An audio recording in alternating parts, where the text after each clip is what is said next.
Hi, so I was talking to a friend lately and he really wanted to understand how I do one of these ballpoint pen drawings. He's a really good painter and I'll link his Instagram. I think his commissions are open, but he couldn't figure out how I do this. So, how do I do it? I hope to make a more in-depth video on it at some point in the future once I get another commission, but for now, here are some things that could get you started. Sketch comes first, which I like to do on watercolour paper with this orange erasable pencil I ended up with at some point.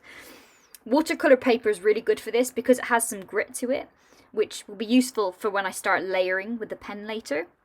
And the pale orange pencil means I don't need to be worried about any ugly grey marks, and if anything, it enhances the areas that get left white. So you saw me breaking down the sketch into boxes earlier with the different limbs, and it really helps to get the shapes right, but you'll see here that I ended up tracing the cat's face just to make certain that it looked like the right cat, especially for this commission. I'll tell you why it was particularly important in a minute.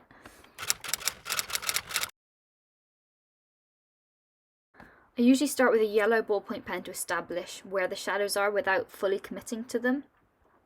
I also pick the pens I'm going to use before I start, so I have a limited palette. You can always be flexible later, but it's good to spend the first bit of time swatching. You can see that my swatch sheet is on the side. That's where I experiment with how certain colours will layer to see what hues and values I have to work with from a given selection of colours. See how I colour the tail green? I know that layering the brown and then purple later will get it to that nice dark colour I want. You can't be afraid of putting colours down that might not seem to make much sense, but once the values are right, it'll all fall into place.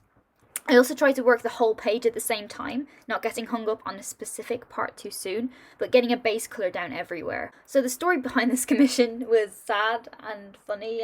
Maybe awkward is a better word. Our friend's cat had come home hurt, and our friend was talking to us about it and how she thought the poor thing might not get better. And she said that if Binky did die, then she would send us a specific photo of him that she really loved, where he's looking all regal on a red chair, and get a pet portrait done. A few months later, my mom receives a message with said photo and responds, "Oh great, Binky got better!" Binky had not gotten better. This footage is sped up a lot.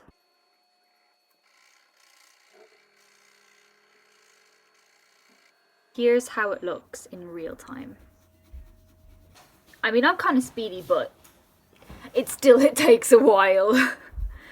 And in the parts that are more detailed, I have to go probably slower as well. And then I do a lot of pondering, where I'm like, should this shadow go here? I mean, I'm pretty committal with this kind of stuff, but, you know. Also, a mention about the shadows. It's good to do it in a contrasting colour, so like if you want a really deep shadow, then it's good to put the green on top.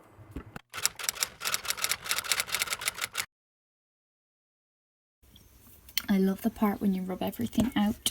Just cleaning my eraser off by rubbing it on my desk. Pooh.